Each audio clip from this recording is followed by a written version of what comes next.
You believe your thoughts are personal, private, independent. But most of them were formed long before you became aware of yourself.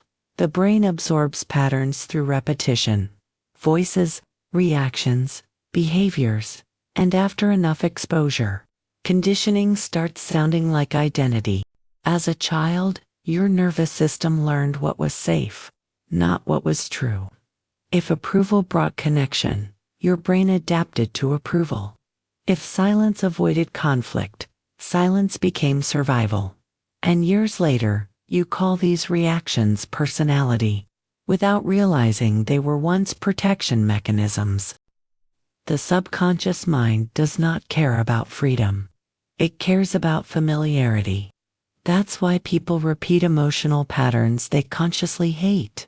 The brain prefers predictable pain over unpredictable change, and most mental loops continue, simply because they were repeated enough times to feel normal. Your mind was shaped by repetition before you ever questioned it. The same phrases, the same emotional responses, the same invisible expectations. Over time, the brain stopped separating external influence from internal truth, and eventually, you began defending thoughts that were never originally yours. Most people think control feels restrictive, but real conditioning rarely feels oppressive. It feels familiar, comfortable, normal. The most effective patterns are the ones you stop noticing, because once the mind accepts something as normal, it stops questioning it completely. The brain is designed to conserve energy, so instead of analyzing every thought consciously, it automates behavior through neural pathways. Repeated emotions become reactions. Repeated reactions become identity. And after enough years, automatic thinking starts feeling like free will. Some beliefs were inherited emotionally, not through words, but through observation. Children study tension before language. They memorize silence before logic, and the nervous system remembers environments long after the conscious mind forgets them. You were not born hating yourself. That voice was learned gradually, through comparison, correction, rejection, expectation, until one day, the criticism became internalized, and your own mind continued the conditioning automatically. The subconscious mind repeats whatever helped you survive emotionally, even if it destroys your peace later, because survival and happiness are not the same thing.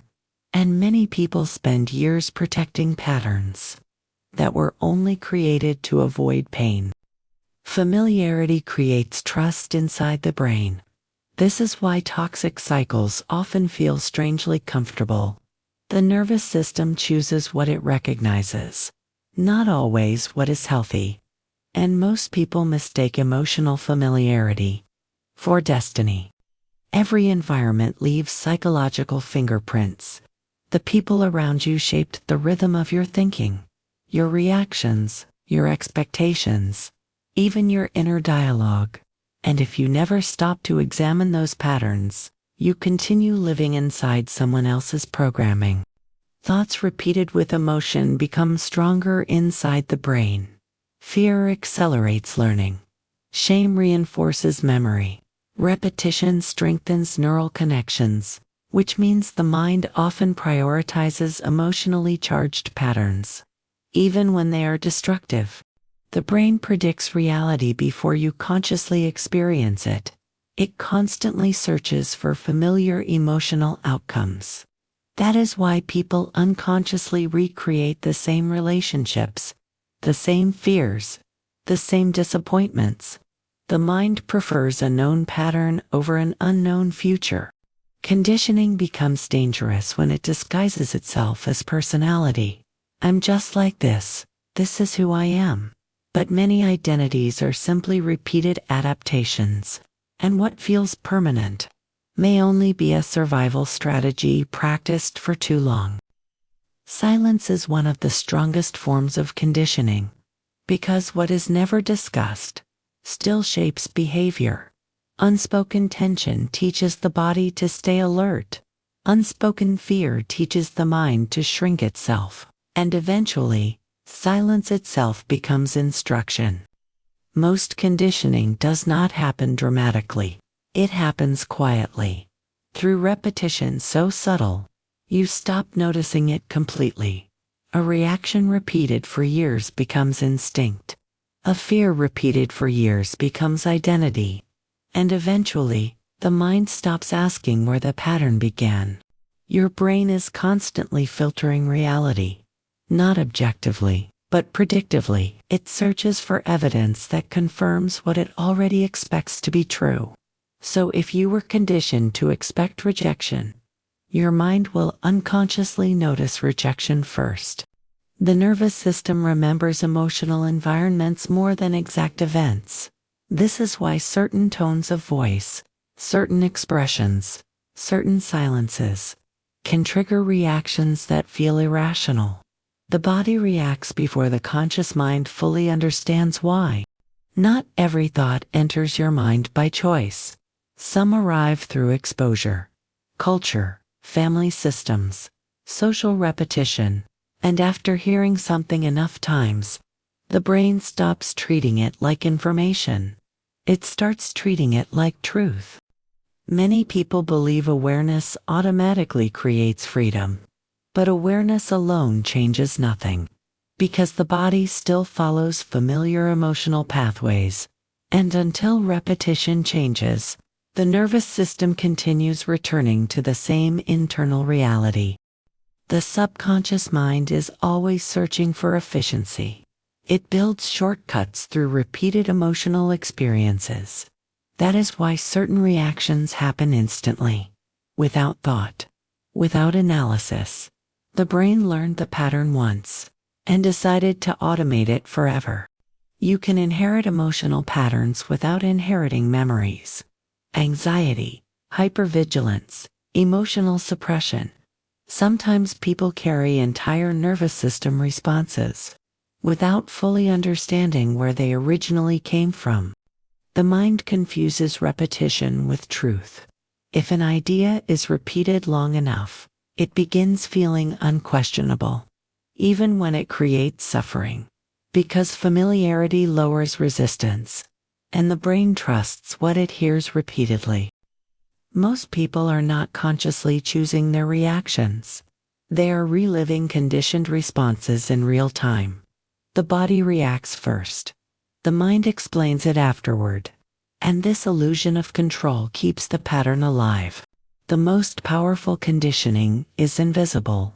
Because once a belief feels personal, you stop examining it. You defend it, protect it, build your identity around it, without realizing the thought may have been planted there years ago. The brain does not experience reality directly. It experiences interpretation. Every moment passes through internal filters built from memory, emotion, and past conditioning, which means two people can live through the same event and leave with completely different psychological realities. What feels natural to you may simply be what was repeated most often. The human mind adapts quickly to emotional environments, even unhealthy ones. And over time, adaptation becomes so automatic, you stop recognizing it as adaptation at all. The nervous system is always asking one question: is this familiar? Not, is this healthy? Is this peaceful? Is this true? Familiarity creates safety inside the brain, and safety often controls behavior more than logic does. This is why people unconsciously repeat emotional cycles. The brain predicts what it already knows. So even when someone consciously wants change, their nervous system may still resist it, because uncertainty feels dangerous to a conditioned mind. Some thoughts were reinforced through reward, approval, attention, validation. The brain remembers what creates emotional relief, and after enough repetition, people begin performing versions of themselves, just to maintain connection and acceptance. Over time, conditioning shapes perception itself. You no longer see reality clearly. You see it through learned emotional expectations. Fear changes interpretation. Shame changes interpretation. Past experiences change interpretation. And eventually, the mind starts reacting to memory instead of the present moment. Most internal dialogue was practiced repeatedly before becoming automatic.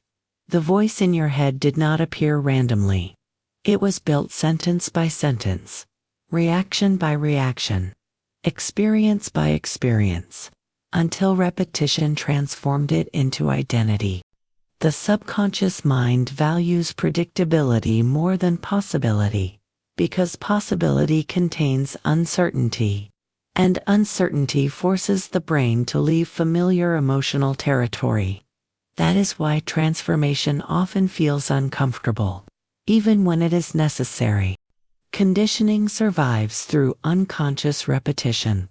The same reactions, the same emotional loops, the same internal stories. And most people never interrupt the cycle long enough to question whether the pattern truly belongs to them. The moment awareness begins, conditioning loses some of its power, because patterns depend on automation. And once the mind starts observing itself consciously, the illusion starts breaking apart. Most people never realize they are thinking inside inherited structures. They assume every thought is original because it happens internally. But the subconscious absorbs information long before conscious awareness develops. And unless those patterns are questioned, the mind continues repeating them automatically for years. Awareness is uncomfortable because it interrupts psychological certainty. The moment you begin observing your own thoughts, you start noticing repetition everywhere. Emotional loops, automatic reactions, learned fears. And suddenly, what once felt personal starts looking programmed. Real transformation begins when the nervous system experiences something different repeatedly, not once, repeatedly, because the brain changes through consistency. New thoughts alone are not enough. The body must learn a new emotional reality through repetition and conscious awareness. The goal is not to control every thought. The goal is to recognize which thoughts were conditioned into you, and which ones genuinely belong to your conscious self. Because once awareness enters the pattern, automatic programming begins losing authority over your life. Most people spend their entire lives reacting unconsciously to patterns they never chose. But awareness changes everything. The moment you begin observing the mind differently, you stop identifying with every thought automatically. And that is where real transformation starts. If you want to go deeper into subconscious reprogramming, nervous system awareness, and psychological conditioning, my protocol is available below.